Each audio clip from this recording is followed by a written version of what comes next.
حضرت لقمان حکیم نے اپنے بیٹے کو کہا 3 نصیحتیں تجھے کرنے لگا ہوں، یہ 3000 نصیحتوں کا خلاصہ ہے، اور ان میں بھی 2 کو یاد رکھنا، 1 کو بھول جانا۔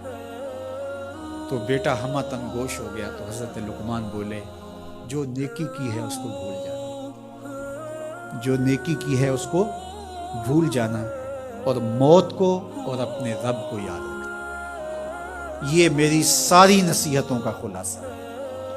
جو نیکی کی ہے وہ بھول جانا، چاہے وہ کسی شخص کے ساتھ کی ہے، چاہے وہ نیکی عبادت کی صورت میں ہے، چاہے وہ ریاضت کی شکل میں ہے، خدمت انسانی ہے، کسی رشتہ دار کے ساتھ نیکی کی ہے، تو کہا بھول جانا جس طرح کی ہوئی نہیں ہے۔ حضرت معاذ بن جبل رضی اللہ تعالیٰ عنہ حضور کے روضہ انور کے سامنے بیٹھ کے رو رہے تھے۔ حضرت عمر گزرے تو پوچھا اے معاذ کیوں رو رہے ہو؟ کہا صاحب مزار کا ایک فرمان یاد آیا جس نے رلا دیا۔ کہا وہ کیا فرمان ہے؟ کہا ایک دن حضور نے کہا تھا ادنا سی ریا بھی شرک ہے، تھوڑی سی ریاکاری بھی شرک ہے۔ اللہ صرف اس عمل کو قبول کرتا ہے جو محض اس کے لیے کیا جائے۔ تو نیکی خالص اللہ کے لیے کریں گے تو قابل قبول ہے۔ اللہ تعالیٰ غیرت والا ہے، وہ کسی اور کو اپنے ساتھ شریک ہونا پسند نہیں کرتا۔ تو جب بھی نیکی کرو، یہ ثلث دین ہے، انما الاعمال بالنیات۔ اس حدیث کو علماء نے کہا ہے تیسرا حصہ دین کا اس میں ہے کہ اعمال کا دار و مدار نیتوں پہ ہے۔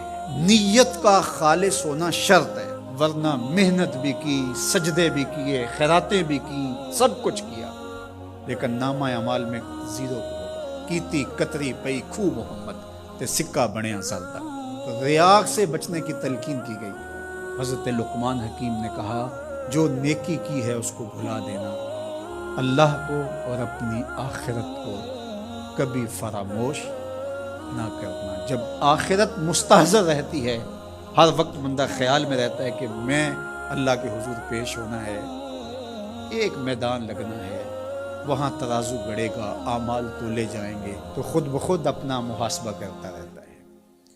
یہاں وہ کچہری خرید سکتا ہے، عدالتیں خریدی جا سکتی ہیں، تھانے یہاں بک جاتے ہیں، یہاں منصف بک جاتے ہیں، لیکن وہاں اللہ کی پولیس نہیں بکے گی، وہاں کے تفتیشی نہیں بکیں گے، وہاں کے تھانے، وہاں کی کچہریاں نہیں بکیں گی، وہاں ترازو پورا وزن تولے گا۔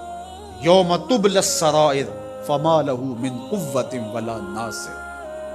فرمایا جس دن راز کھول دیے جائیں گے، کوئی کسی کی مدد نہیں کر پائے گا، اور نہ کوئی طاقت سے اپنے عیب کھلنے سے روک سکے گا۔ تو جب مستحضر ہوگا کہ میں اللہ کے حضور پیش ہونا ہے، ایک کچہری لگنی ہے، ایک عدالت لگنی ہے۔ آج مکار آدمی، جھوٹا آدمی، خائن آدمی، بد کردار آدمی بچ کے نکل جاتا ہے، عدالتوں کو چکمے دے جاتے ہیں، لوگ عدالتیں خرید لیتے ہیں، دھمکا لیتے ہیں، سب کچھ ہو جاتا ہے اس دنیا میں۔ طاقتور کی کوئی بات نہیں کرتا، کمزور پھٹے چڑھا دیے جاتے ہیں، لیکن ایک عدالت ایسی لگنے والی ہے جہاں انصاف ہوگا، جہاں عدل ہوگا۔ تو اس لیے کہا کبھی اس کو فراموش نہیں کرنا، اور دوسرا اپنے رب سے کبھی بھی غافل نہیں ہونا۔ اپنے رب سے جو غافل ہو جاتا ہے وہ زندگی کے مقصد کو کھو بیٹھتا ہے،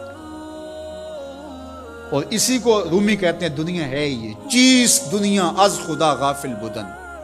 دنیا کیا ہے؟ کہا سونے چاندی ہیرے جواہرات کا نام دنیا نہیں ہے، خدا سے غافل ہو جانے کا نام ہے۔ تو اس لیے اللہ کے ذکر سے، اس کی یاد سے، اس سے کبھی بھی غافل نہیں ہونا چاہیے، اور اگر کوئی اس سے غافل ہو گیا تو سن لو وَلَا تَكُونُوا كَالَّذِينَ نَسُوا اللَّهَ فَأَنسَاهُمْ أَنفُسَهُمْ أُولَٰئِكَ هُمُ الْفَاسِقُونَ۔ کہا ان لوگوں کی طرح نہ ہو جانا جو خدا سے غافل ہو گئے۔ تو جب وہ خدا سے غافل ہو گئے، اللہ نے انہیں ان کی ذاتوں سے بے خبر کر دیا۔ کسی نے کہا اقبال سے کہ تو نے خود ہی کا سبق کہاں سے لیا تھا؟ کہا قرآن کی اس آیت سے لیا تھا۔